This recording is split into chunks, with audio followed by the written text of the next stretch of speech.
नमस्कार, मैं डॉक्टर सौरभ शर्मा, सह आचार्य इतिहास, राजकीय कन्या महाविद्यालय सिकंदरा, दौसा। आज हम मध्यकालीन भारतीय इतिहास के महत्वपूर्ण काल दिल्ली सल्तनत के एक बहुत ही महत्वपूर्ण शासक गयासुद्दीन बलबन के बारे में जानकारी प्राप्त करने का प्रयास करेंगे। यहाँ पर गयासुद्दीन बलबन की उपलब्धियों को हम दो भागों में पढ़ने का प्रयास करेंगे। आज जो प्रथम भाग है उसमें हम ये देखेंगे कि गयासुद्दीन बलबन गवर्नर के रूप में या प्रधानमंत्री के रूप में अप्रत्यक्ष रूप से जब दिल्ली सल्तनत काल का शासन कर रहा है उस समय उसकी क्या उपलब्धियां रही है। और जो दूसरा भाग हम देखेंगे उसमें यह जानने का प्रयत्न करेंगे कि गयासुद्दीन बलबन जब प्रत्यक्ष सुल्तान बन जाता है तब उस समय उसकी उपलब्धियां क्या रहती हैं। यदि कालक्रम की दृष्टि से देखें तो रजिया सुल्तान की मृत्यु 1240 ईस्वी में होती है। उसके पश्चात दिल्ली सल्तनत के सुल्तान के रूप में दो सुल्तान लगभग 6 वर्ष तक गद्दी पर बैठते हैं, जिनके नाम मुइजुद्दीन बहराम तथा अलाउद्दीन मसूद है। लेकिन 6 वर्ष का जो इनका शासनकाल है वो एक प्रकार से अव्यवस्था का काल है, जिसमें कोई विशेष उपलब्धियां दिल्ली सल्तनत के खाते में नहीं आती है, बल्कि इस समय में बाहरी आक्रमणों में वृद्धि हो जाती है। 1241 ईस्वी में मंगोल पंजाब तक पहुंच जाते हैं तथा 1245 ईस्वी में वह उच्च तक आ जाते हैं। इस अव्यवस्था के शासनकाल का अंत जब होता है 10 जून 1246 ईस्वी को अमीर तथा मलिक इल्तुतमिश के छोटे पुत्र नासिरुद्दीन महमूद को सुल्तान बना देते हैं। नासिरुद्दीन महमूद को सुल्तान बनाने में सबसे प्रमुख योगदान दल चालीसा या तुर्कान ए चेलगानी के नेता बलबन को जाता है।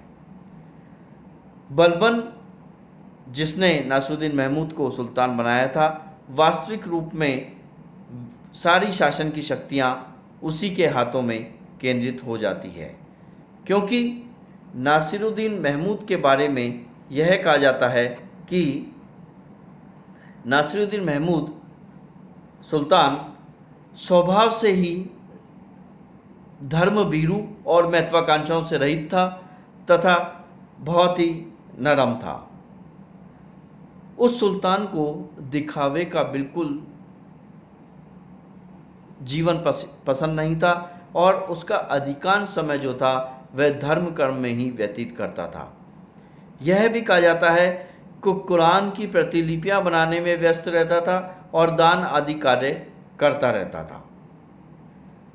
लेकिन वास्तव में यदि देखा जाए तो वह उसके अतिरिक्त कुछ कर भी नहीं सकता था, क्योंकि जो वर्तमान परिस्थितियां थी उसमें तुर्कान ए चेलगानी या दल चालीसा सुल्तान पर हावी था तथा उनका नेता बलबन ही वास्तव में सुल्तान के रूप में कार्य कर रहा था। 20 वर्ष तक नासिरुद्दीन महमूद नाम मात्र का सुल्तान या कठपुतली सुल्तान आप कह सकते हैं वो रहता है और 1265 ईस्वी में उसकी मृत्यु हो जाती है। इस समय के एक महत्वपूर्ण लेखक मिन्हाजुल सिराज ने नासिरुद्दीन महमूद के शासनकाल में उसके ऊपर एक प्रसिद्ध पुस्तक लिखी है, जिसे तबकात-ए-नासिरी के नाम से जाना जाता है। इसमें नासिरुद्दीन महमूद के शासनकाल के बारे में विस्तृत रूप से वर्णन हमें मिलता है।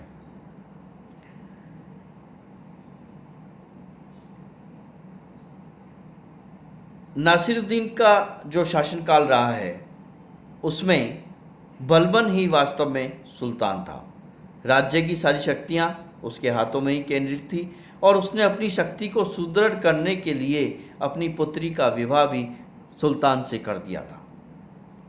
लेकिन बलबन का जो प्रारंभिक व्यवहार था वो बहुत ही निरंकुशतापूर्ण था, जिसके कारण से तुर्की अमीर जिनकी सहायता से यह सुल्तान का सारी शक्तियां जिनकी सहायता से इसने अपने हाथों में केंद्रित की थी, दल चालीसा का नेता बना हुआ था, वह इसके हाथों से निकलती जा रही थी, क्योंकि बलबन का निरंकुशतापूर्ण आचरण से तुर्की अमीर असंतुष्ट हो गए थे और उन्होंने सुल्तान पर दबाव डालकर बलबन को प्रधानमंत्री पद से 1265 ईस्वी में हटवा दिया और बलबन के स्थान पर एक नया भारतीय मुसलमान इमादुद्दीन रेहान को प्रधानमंत्री बनाया गया। इमादुद्दीन रेहान को प्रधानमंत्री तो बना दिया, लेकिन तुर्की मुसलमान किसी भी भारतीय मुसलमान को उठते हुए नहीं देखना चाहते थे, क्योंकि उनको ऐसा लगता था कि यदि भारतीय मुसलमान सशक्त हो गए तो तुर्की मुसलमानों का जो एकाधिकार है वो धीरे धीरे खत्म हो जाएगा।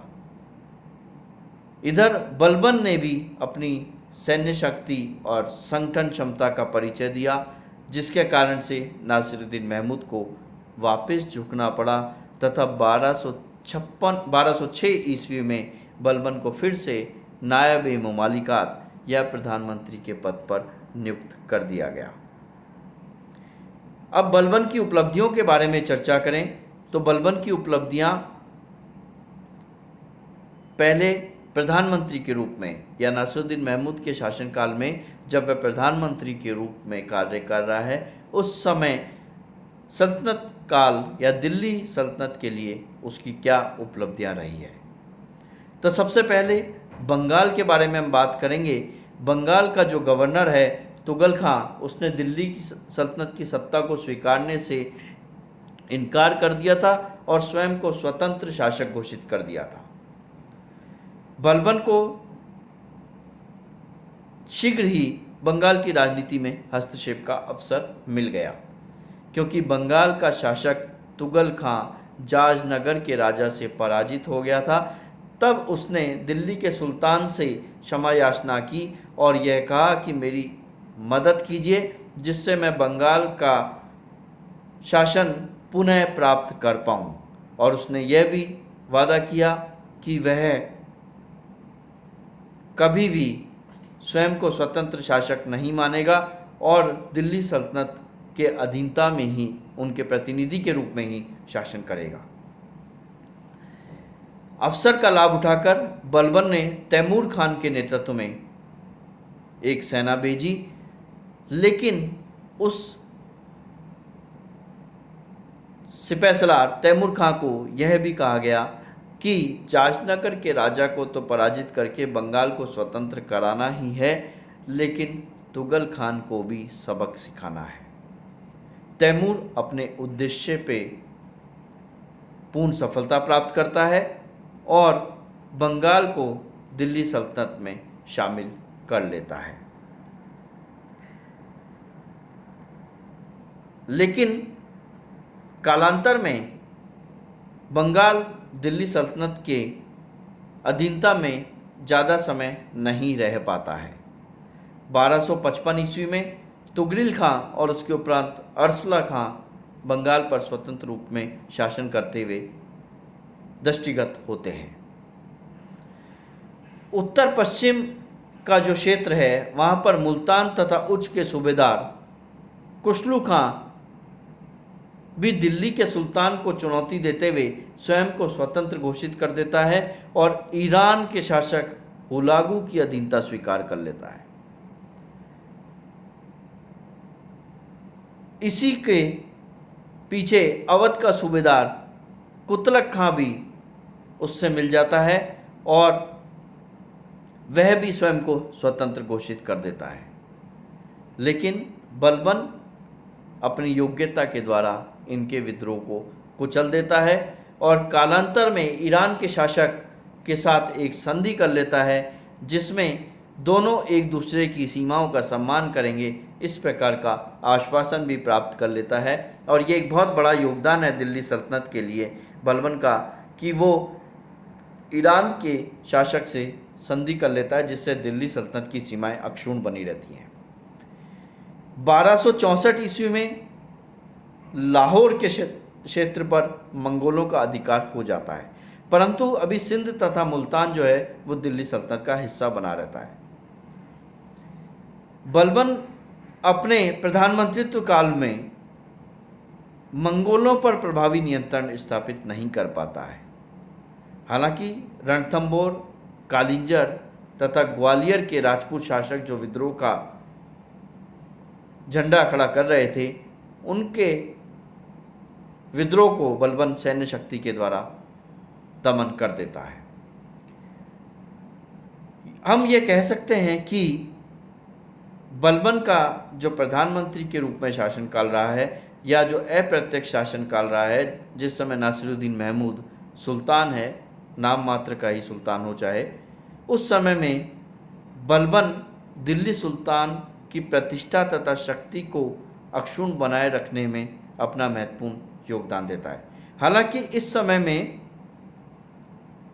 बलबन किसी नए प्रदेश को हस्तगत नहीं कर पाता है, लेकिन पुराने क्षेत्र को अक्षुण्ण बनाए रखने में अपना विशेष योगदान देता है।